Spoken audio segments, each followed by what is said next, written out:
Good evening, fellow conspiracy realists. We're going to set off today's classic episode with a shout out to longtime friend of the show, Krankenhaus, who wrote to us just recently and said, hey, I suggested an episode a while ago on Australian cryptids. Thanks for doing it. Found it interesting. Learned some things I didn't know. And guess what, Krankenhaus? We learned a lot of stuff we didn't know either. And we did it with the help of our good friend, Anney Reese from Stuff Mom Never Told You and Savor. So let's do it. From UFOs to psychic powers and government conspiracies, history is riddled with unexplained events. You can turn back now or learn the stuff they don't want you to know.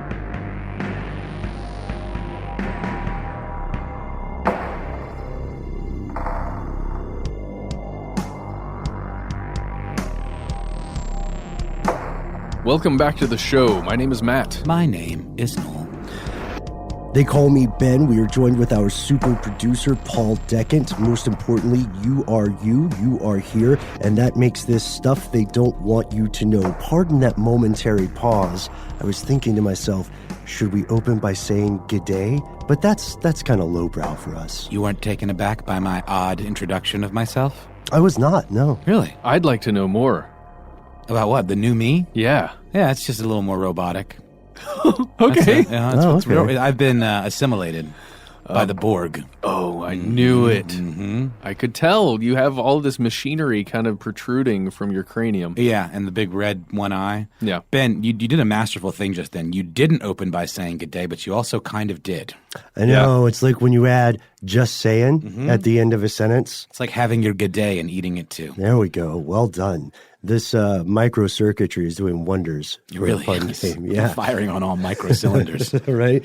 So we are going, we're going to travel a bit today. We're going outside of the States. A lot of you have written to us and said, well, I appreciate all the stuff you guys do on the show, but you spend a lot of time in the U.S. or looking at the U.S. sides of things. And earlier, when we were talking off air, Matt, you and Noel were telling me a little bit about some of the here's where it gets crazy mail that you found, right, in post. And one of the things that that guys were very excited about was the concept of cryptids, but not just all the cryptids we've covered so far in the past. Cryptids down under. Oh, yeah. Cryptids of Australia, right? Yeah, we had someone named Leaf Allen Creed write into us and talk to us specifically about drop bears. They wanted us to cover that and a couple other things. The Bunyip and the Yowie. Yeah. Lots of things like that. Interesting conflation, too, as we'll find out. So, yes, we are diving into the strange and fascinating world of cryptids. When we started this show years and years and years and years ago, Matt, Noel, and I all started diving into these bizarre, unusual things. And the weird thing is that more often than not, we would find a grain of truth in these stories. And cryptozoology, candidly, is one of those fields that I had always personally thought would be mainly smoke and mirrors, like a misidentified bear. Because most people nowadays haven't seen a bear in real life. So, it's a scary thing. Or folklore conflated with some animal that's similar enough to scare you in nighttime. Yeah, or like some kind of misinterpretation of a fossil. There you go.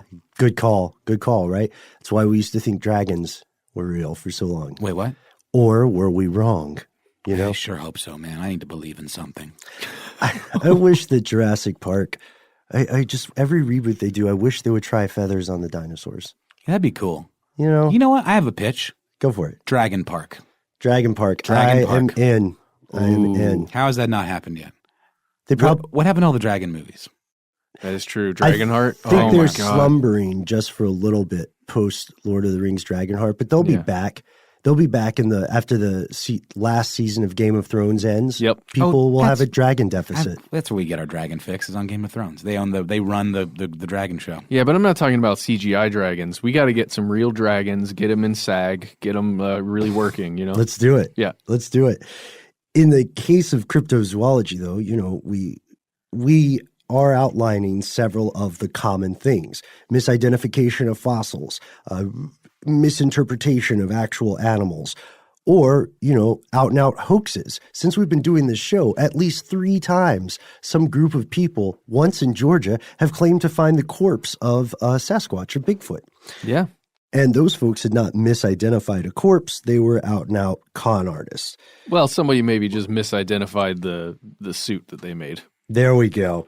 Yeah, and frankly, we've delved into some questions here that don't have clear, definitive answers. Sure, many of those photos of the Loch Ness Monster are genuine, clear hoaxes. But then there are things that are real cryptids, like the coelacanth, which is a tremendously disgusting-looking, ugly as sin fish that was thought to be extinct for millions of years. It turns out that we just weren't looking in the right places. But that's where we get to the tough part about cryptids, because most stories of cryptids, these unidentified or unacknowledged animals, come from remote and dangerous areas, and traveling to those parts of the world can be enormously expensive. And or dangerous. Yeah, certainly. Like the deserts of Mongolia, where the Mongolian bloodworm is supposed to be hiding. That's millions of dollars easily just to get a decent team of people there. Don't do it. Well, if you got the money. Right. Musk, do it. Yes, or Buffett if Yeah. he's going to turn a new leaf in his elder statesman age. So the institutions or governments that could support these sorts of explorations, they often aren't going to waste millions of dollars on what they see as a wild goose chase. And we should mention here that wild geese are not cryptids. I don't know why it feels very important. Mentionable. I know that. It's mentionable. What constitutes a wild goose? I know, right? Is it just not in a zoo, or is it acting out? Because I used to work in an office where these geese would just fly in and post up outside the door. And as you all know, I don't much care for birds. Yeah. So I didn't leave the building when that happened. But it was a pretty regular occurrence. Were those wild geese? Yeah, I mean, geese do migrate. Yeah. So, okay. Yeah, was there a pond nearby? There was. That's There why. was. It wasn't for you. It was for the pond. Okay. So they weren't out for you. All right. That's good to know. Yeah. And I imagine, without going too far into the figure of speech, it's the idea of chasing an animal that doesn't want to be caught. Right? Yeah.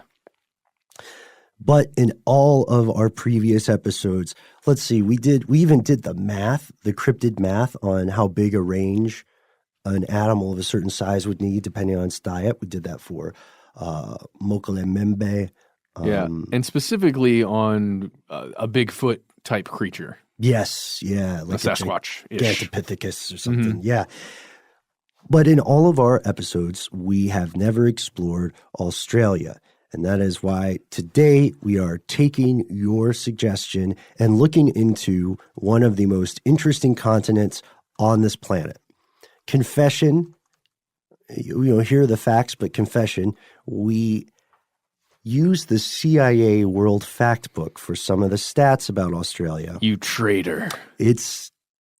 When he says we, he says Ben Bolin, because Ben Bolin does all the research here. No. Okay, it's not Noel or Matt's fault, Noel Paul's. I'm the one who used the CIA World Fact Book, but it has good information. It really does. So Australia, as continents go, it looks huge on the map, but we all know how there are like Mercator projections versus a globe versus other sorts of projections, and it messes with the size. You know what's funny? Our buddy Chuck from Stuff You Should Know, they just got back from a tour of the Outback for their mega successful podcast, and he mentioned that they took a flight from Sydney to Perth, and then it was the equivalent of taking a flight from like New York to Los Angeles. It was like a 6-hour flight. Yeah, it's huge. Yeah, and I'm so bad at geography. I was like, I had no idea. Josh and Chuck did just return from an Australia tour, and they've got some interesting stories about it. Josh was catching me up on some stuff. You know who else went to Australia? Scott Benjamin. Ooh. And he was going to take a road trip, and he was also startled by the size of the continent. This happens a lot to our European friends when they travel to the U.S. Have you ever met somebody from Europe who's hanging out, and you say, oh, what are you going to do while you're here for a week? And they're like, oh, I'm in Atlanta. I figured I would just drive on over to L.A., Yeah. check out Hollywood, and then just drive back to the airport before Thursday. No. No, it's not happening. Yeah. It's like just trying to describe Texas makes us sound like lunatics. Oh, yeah. And just to give anyone who doesn't really know what Australia looks like, or you can't imagine in your head, Perth is in the southwestern side of the continent. And then Sydney is in kind of the southeastern corner. Not really. Melbourne is probably closer to what that would be. But Melbourne, you can pronounced it correctly. Yeah, but you can see how a flight, you could compare that to a flight from New York to LA. Ah, there we go. That's the comparison. Yeah, it's 7,682,300 square kilometers in landmass, and most of it is a desert, the place we call the Outback, not to be confused with a surprisingly popular steakhouse chain here in the U.S. Yes. Which, if you are Australian and you're listening, we want to know your opinion so bad about Outback Steakhouse, Crocodile Dundee, what else? Foster's, the beer, Steve Irwin, of course. Steve Urkel. Steve Urkel as well, yeah. I'm just kidding. I think I would be interested to know what was that? That was Family Matters, right? Yes. I would be interested to know if Family Matters made it to Australia. Oh, I'm sure they had a huge. I mean, we even have listeners in Australia. Surely Family Matters did. That's a very good way to put it in perspective. Well, yeah. And just so you have an understanding of these deserts, if you're looking at at the top of Australia, it is really everywhere. Everything from the Strizblecki Desert, which sounds very odd when I say that, Strzblecki Desert, to the Great Sandy Desert, to the Little Sandy Desert, to the Gibson Desert, and the Great Victoria Desert, and the Tanami Desert. They're everywhere, and they're huge. Right. Yeah, they're the majority of the continent. Now, that's not to say that the whole thing is a desert, which I think is a common mistake a lot of Americans make. The southeast and southwest corners that you had mentioned earlier, Matt, have temperate climates. Yes. You know what I mean? And the northern area and part of the eastern side of the continent are, in what, again, might surprise a lot of us in the U.S., actually tropical and subtropical climates. Australia has a rainforest. I know Aussie listeners, I know that we probably sound kind of like nincompoops here, but I don't think a lot of Americans know that. No. I think we've been corrected before, and it's Aussie. Aussie? With a Z sound. Good save. In terms of human population of Aussies, the first Aussies may have arrived on the continent as far back as 65,000 years ago. That's a long time. Are we going to talk about its history as a prison colony at all? Because that's always fascinated me. Yeah, this is before it was a prison. But yeah. No, I know. Yeah. I don't know. Maybe that's too in the weeds. We should probably get to the cryptids, because that's what you came here for. Right. Yeah. So continuing with the facts, this ancient migration 65,000 years ago makes the ancestors of Aboriginal Australians the first human beings ever to migrate out of what's called the Afro-Asia sphere. That's according to a historian, Yuval Noah Harari, who writes excellent books, Homo Deus, Sapiens. Noel's roommate and I go back and forth for hours about this stuff. But as of July 2017, Australia was the 56th most populous country with a population of 23,232,413 people, many of whom, to your point, Noel, yes, were descended from prisoners. Because for a time, Australia was treated as a dumping ground for undesirables. The whole continent? They started a prison colony there, but they weren't bothering to protect the native people. That's right. So then it just kind of, the folks that were there just spread and put down their roots, like you do. There's a lot of room to put down roots there. Yeah, but here's the thing. There are only certain little kind of spaces. They're really fairly small spaces within this huge continent where you can put down roots, at least safely. In other words, habitable areas, right? Areas, where you're going to have enough other humans to have a large enough civilization to, have enough commerce and things like that. There we go. Right? So in those places that we talked about, what is it, 80% or something? 86%. 86% of the humans live in these largely populated areas. And the rest is what? Just the bush? The rest is wilderness. That's the bush, right? Yeah, outback, but then also, the forest, the jungles. Yeah.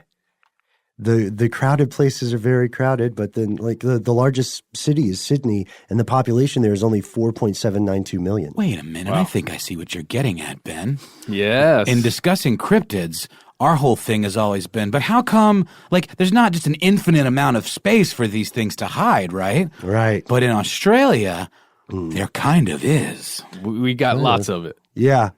Yeah, and Not infinite, but a lot. There's a lot. a lot.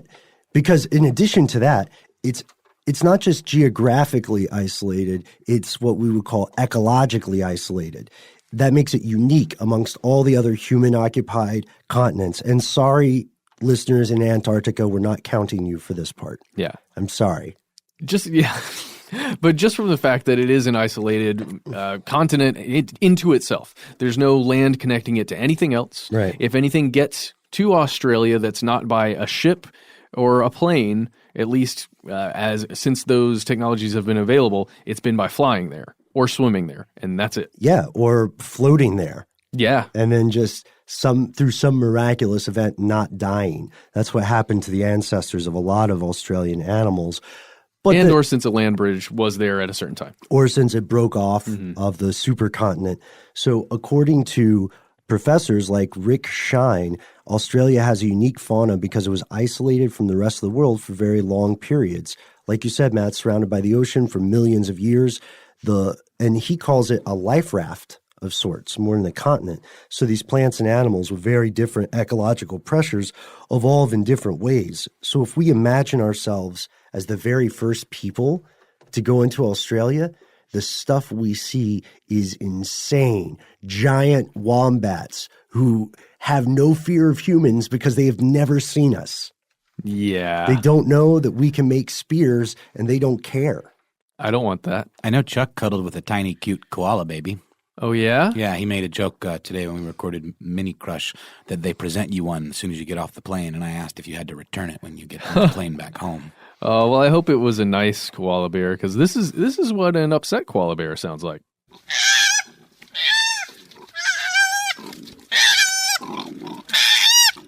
Matt, I can't believe you played that. They're just so adorable. That did not sound adorable. That sounded horrific. It's disturbing. It reminds me of a more sinister version of that moment in Dumb and Dumber where they say, where they say, what's the most annoying sound? Okay, I thought you were going to do the bit where you continue interrupting us with it. Sorry. Thank you for not doing that. That was me. I had to get on the fun. Hey, well, we appreciate you still listening. Yes. Both of you. Yeah. Yeah, it's strange, though, because there's a really good question. Could a koala bear have evolved anywhere else? The answer is probably no, or it's much less likely that it would. And the isolation, historically, of Australia carries over to the modern day. That's why it's home to so many animals that are found nowhere else in the world. Koala bears, kangaroos, dingoes, wombats, quolls, Tasmanian devils, which in person are way less cool than their name would imply. Yeah. And so on. Yeah. So we have several things here that add up to create a unique situation, a perfect storm of cryptozoology. It's, as we said, sparsely populated, enormous stretch of desert, as you mentioned, and home to unique animals found nowhere else in the world. Could it be possible that there are even stranger animals in the Australian outback? Yes. It could definitely be possible. Is it true, though? And what will we find? We'll talk about it right after a quick word from our sponsor.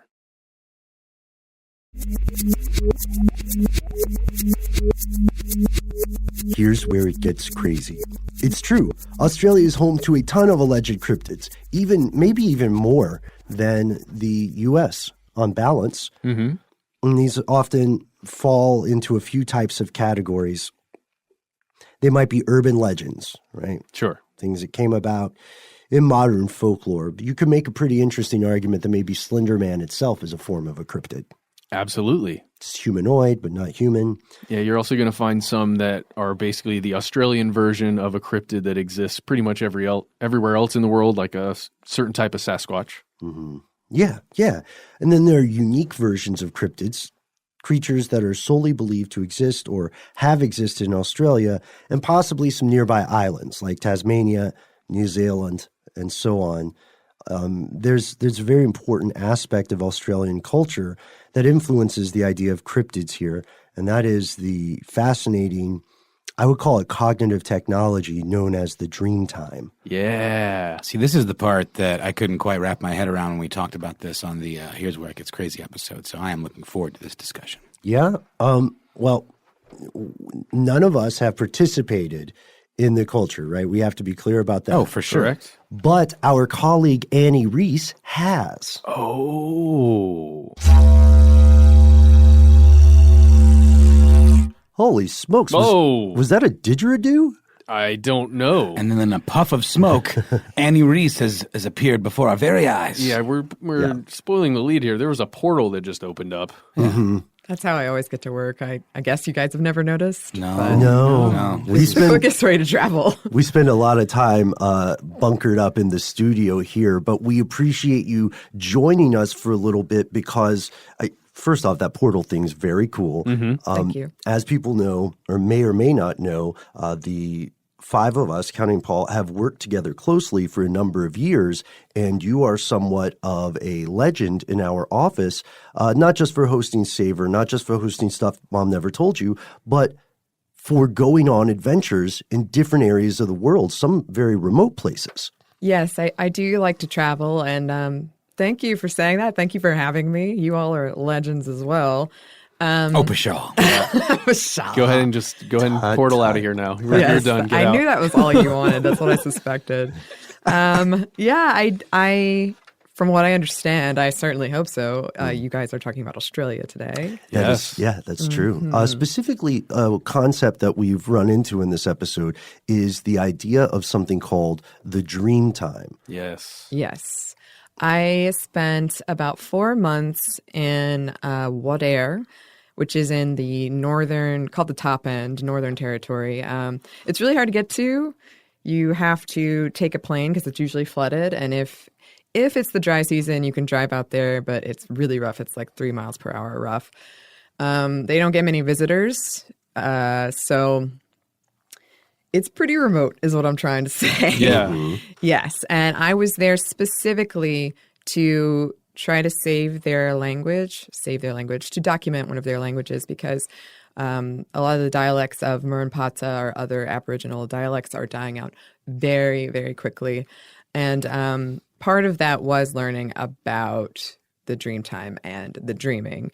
And one of the big things I tried to do when I was there was just listen to people when they spoke. And one of the first pieces of advice someone gave me was to just sit in a place for a long time, and someone will come up to you and tell you their stories because they're a society that depends a lot on oral tradition and passing things down orally.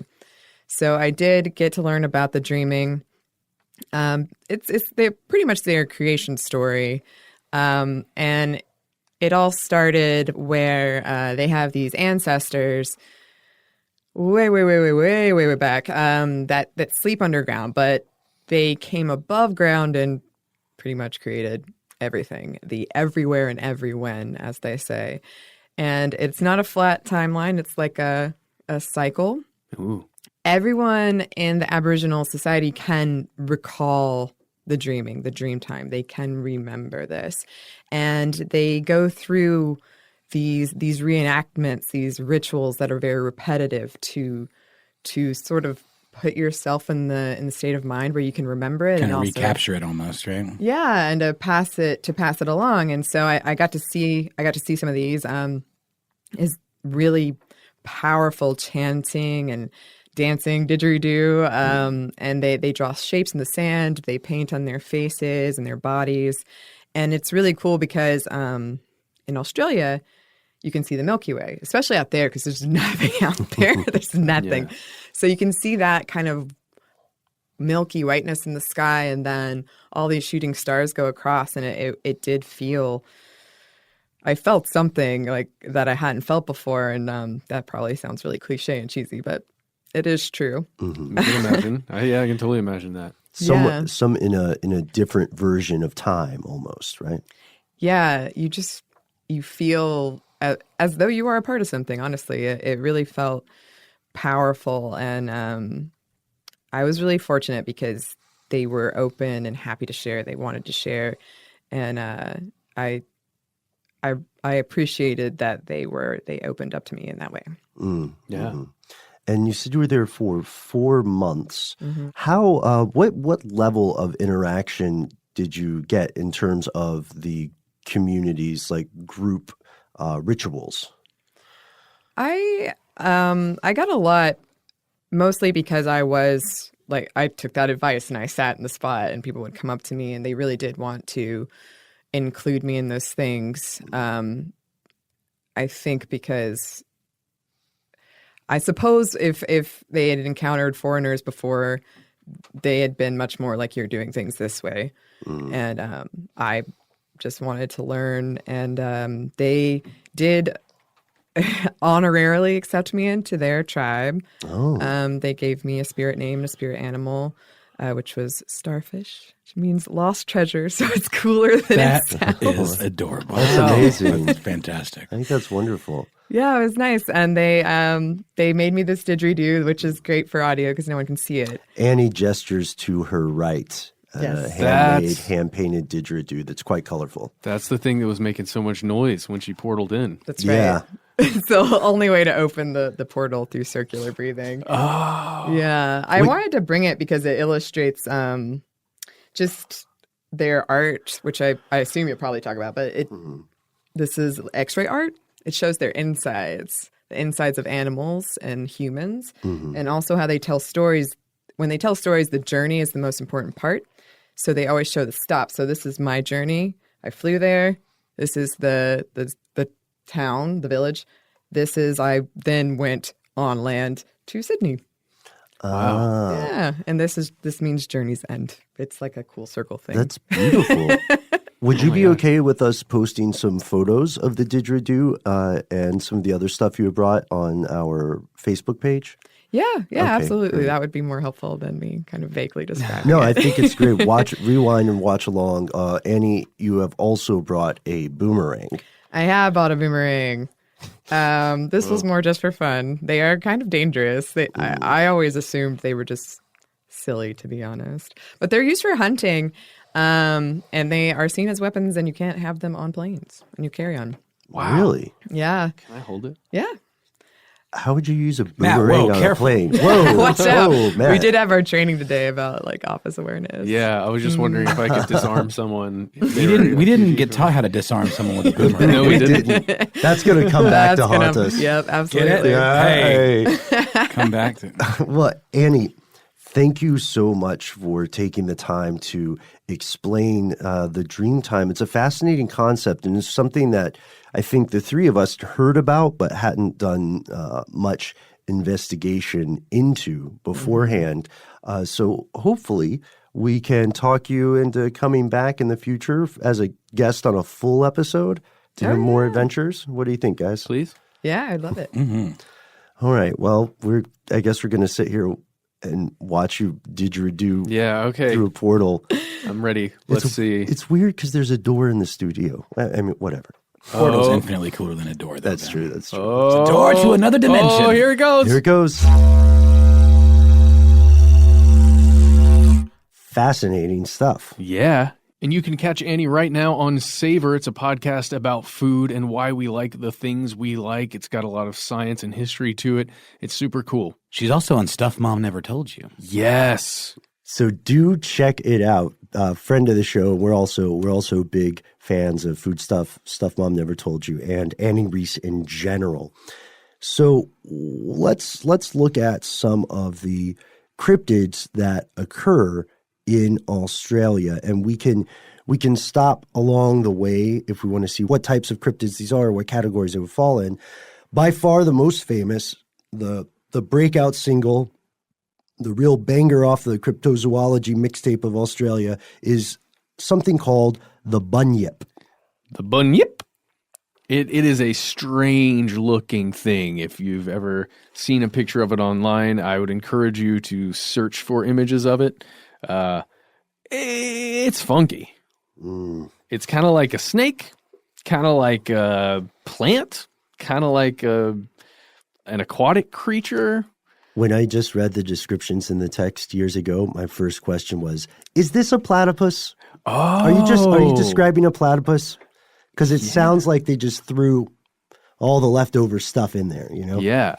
But it's interesting you bring up the idea of the appearance, right? Mm-hmm. The only really consistent stuff about the bunyip, which is mentioned in Dreamtime, is that it is a creature that lives in or near bodies of water like creeks, pools, swamps.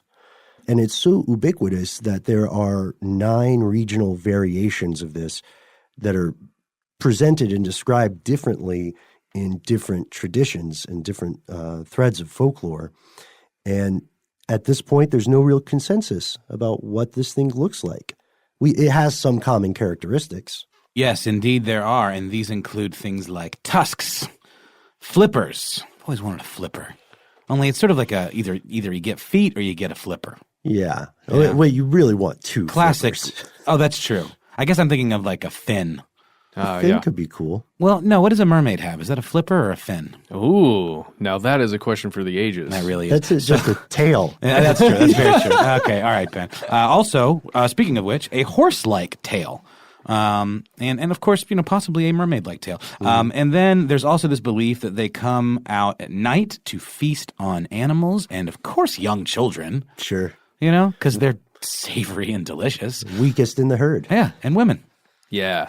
And here, well, we'll get into it a little later. Let's keep going on with it. But I have some ideas about this creature with regards to storytelling and safeguarding of the young in a population. Oh, I see. But let's keep going.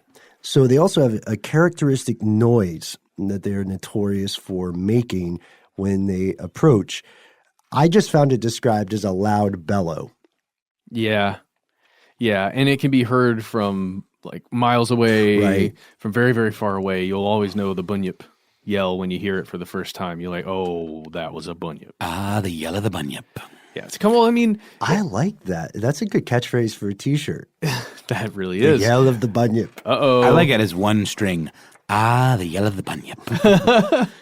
Okay, T-Public, here's looking at you. Hopefully you're listening. Here's looking at you, T-Public. I think we have to fill out a form or something. Ah, all right. Or, no, you're right. We have to fill out a form. We have to ask nicely, but let us know if you think that's a good idea for a T-shirt. But it sounds like the Sasquatch yells and some of the communications that we've heard about where it's tough to nail down exactly what it sounds like, but if you hear it, you'll know that that's what it is. Some recordings have been made over the years of supposed Sasquatch sounds. And I wonder, I haven't dug too deep into the bunyip yell or the shriek or whatever you might call it, but I haven't found a good recording of something like that says that's what it is. That I would at least say, hey, let's play that right now. Yeah, I see what you mean. And even with very well established or well known cryptids such as Bigfoot or Sasquatch, it's such an audio Rorschach test. You know what I mean? Yeah, it really is. People hear things that they want to hear, unfortunately, But that's the thing with the bunyip. It's supposed to be a very distinctive, characteristic bellow. We have not found a definitive recording of that. We did find the earliest published reference to the bunyip, or one of them, which was a pamphlet published in 1812 by a guy named James Ives. And he refers to it as a black seal-like creature that has a terrifying voice. Right? I have chills, Noel. I have chills. It's probably like that, but like a lot more sinister. So it's kind of a sinister seal. It's like an arch. Maybe. That's too Scooby-Doo-ish. That is a little Scooby-Doo-ish. It has to be lower. Like more of a death metal seal. Yeah, there we go. Mm-hmm. Yep. Like a death, like the seal has corpse paint on. That would spook me. We've solved it, folks. You heard it here first, the bunyip. So this black seal-like creature, right? That's one of the descriptions. Other accounts, also in the 1800s, called it a dog-like amphibious animal or a calf-sized, shaggy-haired, or maned quadruped, sometimes seen on land, but mostly amphibious. So what does that mean? Originally in the Aboriginal Dreamtime, which, early anthropologists created this word to describe that worldview, but we'll go with it. In the Dreamtime, bunyips were very nasty creatures. They were punishing spirits. They were like forces of righteous punishment that you did not want to run into. But now they're pretty toned down. Yeah, you can find them in commercials now. They're like kids commercials. Like as in, hey, look at this thing. It's a bunyip. It's fine. It's silly. It's gonna bring your cereal to you. I honestly don't know if it's been used in a cereal commercial, but yeah. Bunyipos. To be fair, bunyip it sounds a lot like bunny to me, so it makes me think of something cute and malleable. It doesn't feel like a scary word to me either. But there's a long list of supposed sightings of these creatures, and some of the most recent ones were during the midst of the Depression during the 1930s. I wonder what correlation there is there. I wonder why. Yeah, I wonder why as well. It was the 1930s, the economic depression that racked the world, did drive a lot of people to pursue alternative viewpoints, economic and cultural and spiritual, that they ordinarily wouldn't have done. Yeah, and probably alternative living, places to live, and trying to save money and live off the land in different ways. Maybe there's something there. Well, what about, if they were something, would they be a relic population of an animal that we thought went extinct before? There's that possibility. Mm-hmm. What is this thing called? The diprotodon? Diprotodon. The diprotodon. Oh, yes. The old diprotodon. This is a fascinating looking creature. It's this, I don't know. It looks kind of like a bear, but if you mixed the head of a hippo or something in with it, or kind of melded that into the creature, walks on all fours, and it's a marsupial, and it's pretty dang huge. Yeah. And some Aboriginal tribes have identified bones of this creature, fossils of it, as bunyip bones. So that might be the grain of truth there. Well, and you know what? This diprotodon went extinct roughly 46,000 years ago. So after humans had crossed over into Australia. Right. So they would have coexisted with this thing for thousands of years. Maybe it's the name that was given at the time to these things. So is it then a relic from oral history? Perhaps. Right? Some kind of memory carried over.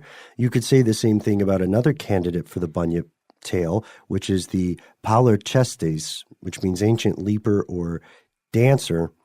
And this thing went extinct 11,000 years ago, so it has even more of an overlap with human settlements and occupation. It looks crazy. It's like a tapir-looking creature, about the size of a horse. Yeah. That's again, if you look at the diprotodon, it's going to stand over 6.5 feet tall, generally. So taller than you, and that's walking on all fours. And it would be pretty creepy. And I bet it could make a bellow that you would hear for a long way away, as well as, what was the other one? Oh, the Palochestes. Yeah, I bet both of those could make a sound that you would notice. So here's the question then. Is this real? Is there a grain of truth to it? The thing is, there's a solid core of reasonably good, anatomically consistent accounts of the bunyip. Despite those regional variations, the most common one is a dark-furred, dog-headed, quote, seal dog. Oh. So is it a seal that swam out of place and somehow got to a river or a swamp, a coastal swamp or something? Or maybe a small population of them that started living and existing in a different environment than they normally would over the course of, a couple thousand years. Right. Maybe they found a place that didn't have some of the natural privations they had evolved to combat. So maybe the living was easy. I don't know. It's just I keep going back to the bellow, like you did with the seal sound. That seems like that would be loud enough, you know? Yeah, I mean, it's a bark. Yeah. They're inherently, they carry. Right. So that's our case on the bunyip. Let us know your opinion of it. Do you think it's just folklore? Do you think it's an animal that went extinct at some time, but maybe not as long ago as we think? I don't know. Do you want to do a lighter cryptid? Well, yes. But first, I want to talk about what we were discussing at the very top of talking about the bunyips. Yeah. That idea that they will hunt, usually, or at least in the stories that are told about them, they'll hunt children, they'll hunt women. That's right. Yeah. To keep you away from bodies of water, or they exist in bodies of water. And my thought is perhaps it's an oral tradition to try and safeguard the young of a community, and perhaps safeguard them from not only bodies of water, which can be very dangerous, and there can be animals close to water or in water that are, would probably be carnivorous or could be carnivorous and attack a small child. So a boogeyman. Yeah, a boogeyman story to safeguard. I don't know. That in my mind, that makes a whole lot of sense. I could see that. And also, kind of the extrapolation from this is using the dream time, the oral tradition of the dream time, because a lot of, in many cases, stories from the dream time are used as kind of an allegory to teach a lesson or to have something that you need to learn. So there's like one place that you could go to or one set of stories you could tell that would give a person living in your community everything they would need to know to survive there. A lot of that's part of folklore and that's part of history, learning those things. Just got to put that out there. Absolutely. Would you say, going back to the boogeyman thing, would you say that the next animal on our list is also a boogeyman? The drop bear? The drop bear? Drop bears, Noel. What you know about them? Well, it's a delicious gummy treat with a marshmallow tummy. Oh. Mm-hmm. How much THC per milligram is in there? 100%. Okay. Mm-hmm. It takes you right to the dream time. All right. No, but seriously. It's like a terrifying carnivorous marsupial that drops down upon you from the trees. At least legend would have it. Yes. It's got giant fangs, right? Yeah. It's got giant, jagged fangs. And claws, I'm sure. And claws, and it uses these fangs and claws to rip chunks of flesh from the neck, head, and back of unsuspecting tourists. Yeah, because if it comes down on you and it hits you on the back, it probably immediately jaws right down on the back of your neck. Right. Gets an artery or vein, depending on the side of the neck. Oof. Maybe paralyzes you. That's a drop bear, folks. Luckily, it's taken about as seriously as the idea of a jackalope. Yeah. Which do people? If you're not familiar with jackalope, Google it. It's this weird American in-joke. Isn't it just really a taxidermy joke? Yeah. I feel like it's a taxidermy joke, but it's very American. I feel like nobody really believed in the jackalope. But maybe they did. Just so anyone who doesn't know, it's a jackrabbit or a larger rabbit or a hare, and it's got antlers, right? That's the whole point of it. That's it. That's all it takes. Antelope horns. Yeah. There you go. Jackalope. Mm-hmm. So it's been, according to folklore, that belief has been around since colonial days, but the belief in the drop bear is a little bit more recent. We don't know exactly when it occurred, but it's like an in-joke for Australians. Yeah. It's fun. You tell the tourists, hey, watch out for drop bears. Yeah, right. Right. Well, pretty good. And there's this delightful commercial that you can find on YouTube right now. It's for this company called Bundaberg or Bundy Rum and Cola. That's a whole thing. It's at least one of their products. And it features this drop bear where there's a group of these camping blokes. I'm going to call them blokes in this instance. Nice. They're accompanied by a polar bear who's just hanging out by the trunk of their car, the boot or whatever you call it there. And the whole point is they're trying to convince this separate group of Sheilas, in this case. See what we're doing here? Ladies, right? Yeah, they're trying to convince the ladies to join them and camp with them because they're like, oh, you guys are camping over there. We're camping over here. We should get together. Yeah. Well, the polar bear understands what's happening here. So the polar bear sneakily climbs up to this tree that's hanging over the ladies' tent. right? Right? And then the lads, they go to the Sheilas and they're like, hey, you got to be careful of them drop bears. We got drop bears around here. And they're like, drop bears? What are those? And then the polar bear drops down onto the tent and they scream. And then they all camp together and they drink, I guess, Brandenburg rum and cola. The bear doesn't like dismember them and then drink some rum and coke? No, the bear falls on the tent and then gives them a nice little like wink and like, why does the bear want to help out these blokes? I don't understand the motivation there. He is certainly in with that group. So he's either he's one of the gang. His motivation is to maintain that group of friends. So he's an anthropomorphic pervy bear. He's a polar bear, and he's also on the Bundaberg rum. He's like part of their logo. Okay, he's like their Toucan Sam. Oh, I get it. Or he's like their Coke polar bear, I guess. Mm-hmm. I don't like it. Well, it's a little skeezy. It is. But hey. I don't know. It's like hijinks. He wasn't aiding a crime, right? Well, we've only seen a snippet of this bear's life. Yeah, and we only know how the night started. That is also true. And while we're overthinking animal commercials, you guys know about Panda cheese, right? I'm sure. What? Seen it ad nauseum. Panda cheese? What the hell is that? Oh, okay. So we're going to have to hang out for a second after we record, and we'll post this, and here's where it gets crazy when this episode comes out. There's an Egyptian cheese company named Panda. Okay. And they put out a number of years ago a series of advertisements about this evil panda that would appear if you turned down Panda cheese. It would appear and ruin your life. What? In increasingly dark and sinister ways. Okay, there's a YouTube video called Top 7 Panda Cheese Commercials. Yeah. We don't have time to do it now, but... Oh, he's doing a slow clap in this one. But they're worth it. They're worth it. He's a creature of pure evil. So I would take the Bundy Rum guy over this one. But you know what we should also take at this point? A break? Yes. Yeah, you just set him up and I knock him down. There you go.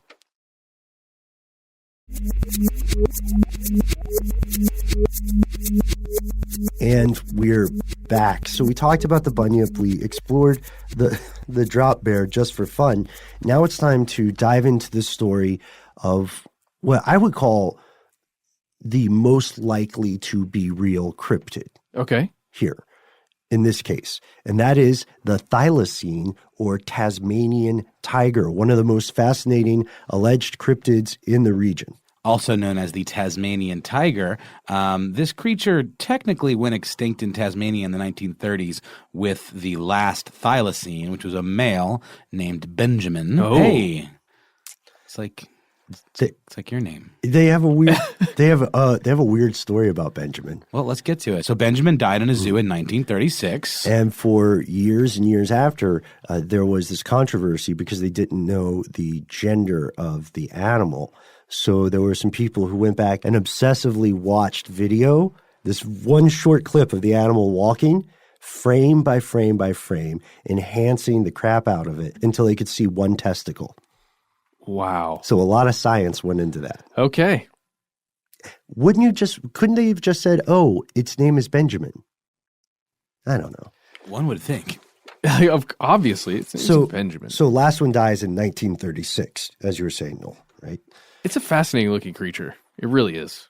Yeah, and it's true. And over the years, there have been numerous residents of Tasmania who've claimed to see, encounter even this carnivorous marsupial. So it's a lot like the drop bear in that respect. So the Tasmanian tiger can grow to 6 feet long if you count the tail. And folks like Andrew Orchard, who have investigated this cryptid, claim to have seen the creature multiple times, and often people hunt these, much with the same dedication that we attach to Bigfoot hunters here in the United States. So maybe we could interview a devil hunter. Also, that sounds really cool. Yeah, the devil hunter. Well, it's a fascinating looking animal. It looks kind of like the head of a canine, almost in a way. But then its tail is very rodent or marsupial-like, but again, it's large.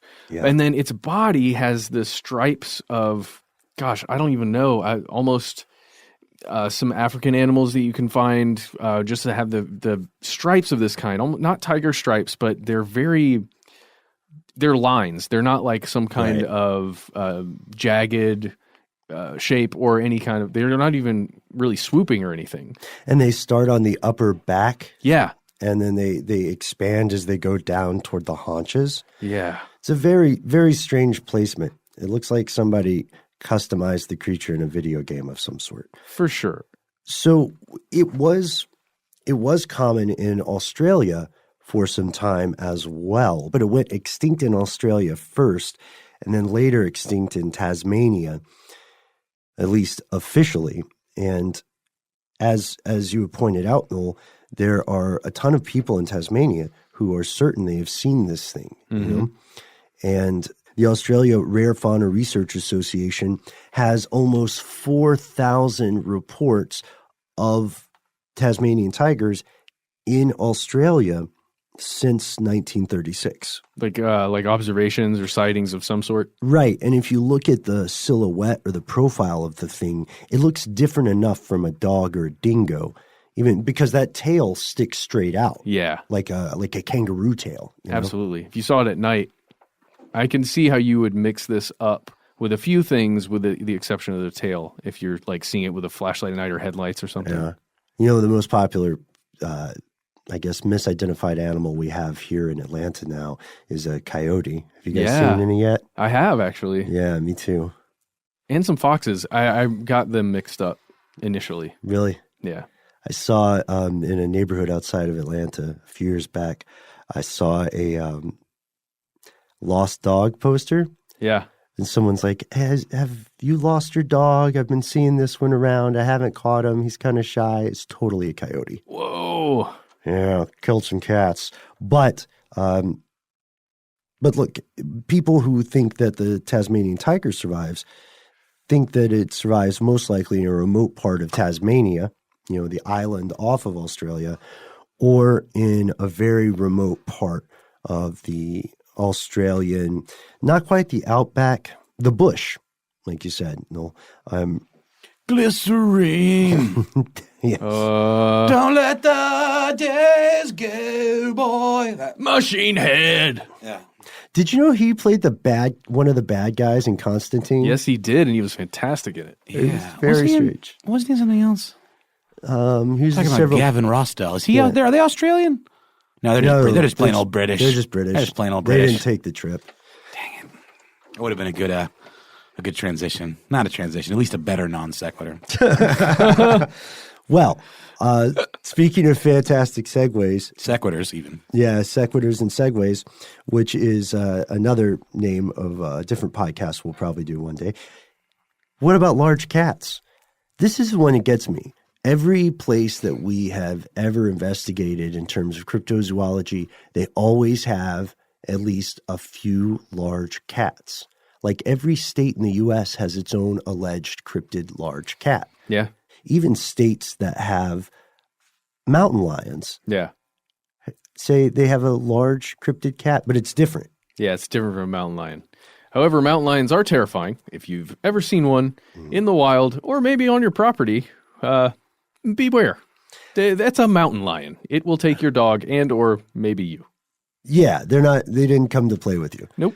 But it feels like the reports of large cats in Australia have a little bit more credibility. Yeah, there's one, I guess the most famous sighting is the Gippsland phantom cat. It's been spotted all over the place repeatedly in the Grampians. Grampians? I don't know how to say that correctly, Australians. I'm sorry. But since the 1970s. Are Grampians like geriatric champions? Yes, just like that. It's a region or an area.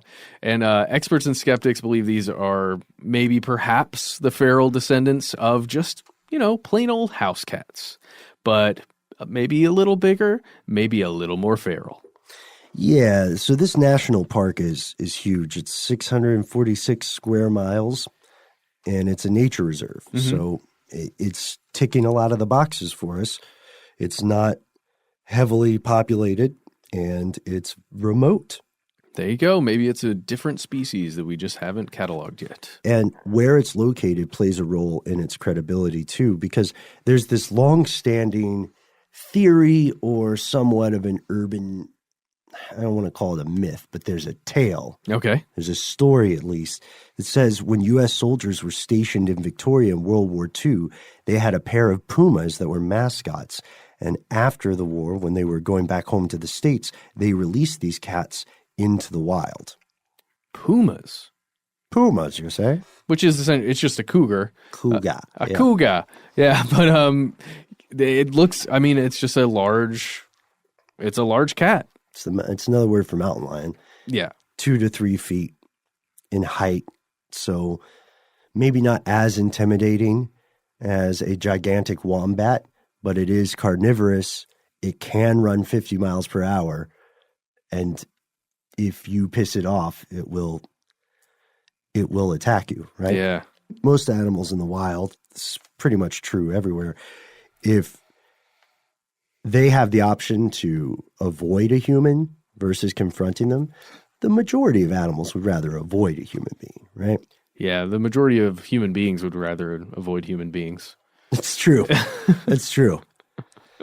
In Victoria, however, these reports of large unidentified cats were taken very seriously, so much so that the state government investigated the sightings, and in 2012, they released a report that said there was no evidence to back these concerns. Yeah. Don't ask us how much it costs to do this investigation, which became another sticking point for the local government.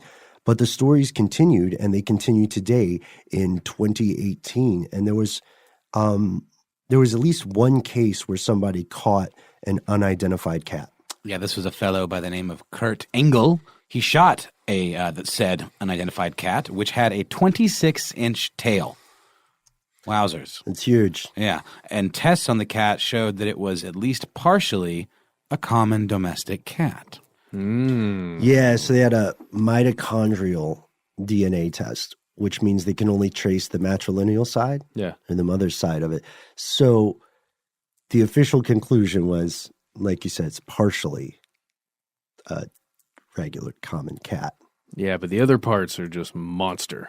Doesn't 26 inches seem cartoonishly long for a tail? It really does. Why would you ever need that from an evolutionary perspective? Unless you're like hanging from it or, I don't know, getting objects out of the water with it. Seems like it'd be a liability. Maybe you can go fishing with it. Maybe. I bet you could. Deep sea fishing. Well, unfortunately, we don't know because he discarded the body. Oh, great. That was dumb. Thanks, Kurt Engel. 1.6 meters long, although he said it was 2 meters. You can see a picture of the cat hanging up where he caught it, but destroying the body really hurt his credibility. You know what I mean? Jeez. But then there are other video clips you can find. And there's a wealth of stuff out there. The problem is that people who are skeptical about this stuff will say it's inconclusive. There are also rumors that there are large, essentially Komodo dragons wandering the outback. Yeah, I could see that. We didn't dig too deep on that. That's just one of those where I think I could also see that. Yeah. Yeah. But, you'd think there'd be more than just a few sightings if there was a large enough population of them out there. But who knows? Maybe they're that isolated. Oh, but the best one, my favorite one. Yeah? Yeah. What is it? Anything walking around on 2 legs up in this piece? I'm so glad you asked, Matt. Yes, there are not one, but at least 2 types of Bigfoot-esque creatures in the world of Australian cryptozoology. The first is the mohau of New Zealand. According to reports, they're about the size of a normal person, normal guy, but they have an ape-like face, long shaggy hair, and really long fingers with sharp fingernails or claws. I don't like that. I was with you until you got to the long... And started acting it out across the table toward you. They're thought to be responsible for 2 deaths in 1882, a prospector and a woman who was found nearby. She'd been abducted from her home. Someone had broken her neck. The prospector had been partially eaten. Ooh. So no one knows what happened. Yeah. Did they... it just makes you wonder if they found, any long scratches or strange, creepy things. But that's contagious. Now you're acting. I know, and I'm not liking me doing it even. And then there's the Yowie, which probably has one of the more fun names of all our cryptids. Oh yeah, I mean this is your Bigfoot. This is your Australian Bigfoot essentially. It lives deep within the wilderness. It avoids contact with humans. You might be able to hear a yowie if you're walking around the woods, or maybe you're camping or something. Or you're just exploring or hiking, or you're on at the outskirts of the woods. You can hear it. Stub your toe. Yeah. Sorry. Yowie. Yowie Zowie. Isn't that no, it's Wowie Zowie. It's a Pavement album. Mm-hmm. But here's the thing, Noel. There might be some confusion here because within the oral storytelling over the years, and within the Aboriginal communities, the term Yowie is also a regional term for the Bunyip creature. Oh, so there's some conflation and confusion there. Exactly. So maybe it's one and the same, or at least originally was, and then it just became its own separate set of stories. Yeah. Well, if I have become persuaded in this episode about one thing and one thing only, it's that Pavement should do an album that is entirely about the Yowie, and it's called Yowie Zowie. All right, well, first we got to get them back together. Okay, well, look, it's a journey of 1,000 miles starts with a single step. So members of Pavement, former members of Pavement, if you're listening, write to us. Do this for us, please. Do you know a member of Pavement? We'll send them this podcast. Make them listen to the entire thing against their will. Don't send them just the end. and then hopefully they'll hear this. Well, it does, we do have to wrap up today, but we've explored, at least on a cursory level, some of the most popular and strangest cryptids in Australia, but there's much more to this story because Australia has its own rich history of these sightings, and although many of them share tropes and themes with stories in other areas of the world, these are very different, found one big twist to the entire cryptid story here, and it's that of all the cryptids in Australia, at least the ones we encountered while working on the show, large cats and the Tasmanian tiger are the most likely to be quote-unquote real, right? Rather than purposeful hoaxes or being misidentified. But the big twist is we might find Tasmanian tigers sooner than we think, and we might not do it by searching the remote reaches of Australia and Tasmania. In the past few years, scientists have successfully drafted the DNA sequence of the thylacine. This means that in the future, we, not all of us listening maybe, but our species may be able to create our own hybrids. Just like the work on the woolly mammoth, we may be able to bring the Tasmanian tiger back from the grave. And the thylacine park will be born. We'll get the blood from ancient mosquitoes trapped in amber in the great outback. Oh, wait, what? I don't even know what you'd find in the outback where you would get DNA like that. Maybe it will be huge Australian mosquitoes, unbeknownst to man before this time, and we'll take that DNA. And we'll book whomever the Jeff Goldblum of Australia is. Dr. Ian Malcolm will be there, and he will say, "This is chaos." And it's chaos that we want you to be a part of. So let us know what you thought about this episode. And hey, if you're in Australia, let us know. Let us know if any of these cryptids are taken seriously on the ground where you live. Have you ever used drop bears to get a group of blokes or Sheilas to hang out with you? Is it all just sort of a dad joke? You know what I mean? Yeah. Drop bears. Well, we'd like to hear from you. You can find us on Instagram, Facebook, Twitter. We're all over the place. If you want to see those panda commercials, then get thee to our community page. Here's where it gets crazy. Panda cheese, everybody. We are going on tour. Remember that. We got to tell you this every time. We're going on tour. We have been instructed. No, we haven't been instructed. We feel compelled to do so. You have to know this because we need you to come and see us. Yeah. We need you to be there. We want to see you. Yeah. Yes, please. We need you more than you need us. Can we hang out? Please? Oh, speaking of, shout out to Michael Shelby. If you're listening, Michael, I kept my word. Said I'd give him a shout out. Oh, one of the Shelby brothers, huh? Anybody get that? Anybody watching Peaky Blinders? Okay, never mind. All right, Thomas Shelby, hit me up if you're listening to this. Okay, so... and that's the end of this classic episode. If you have any thoughts or questions about this episode, You can get into contact with us in a number of different ways. One of the best is to give us a call. Our number is 1-833-STDWYTK. If you don't want to do that, you can send us a good old-fashioned email. We are conspiracy@iHeartRadio.com. Stuff They Don't Want You to Know is a production of iHeartRadio. For more podcasts from iHeartRadio, visit the iHeartRadio app, Apple Podcasts, or wherever you listen to your favorite shows.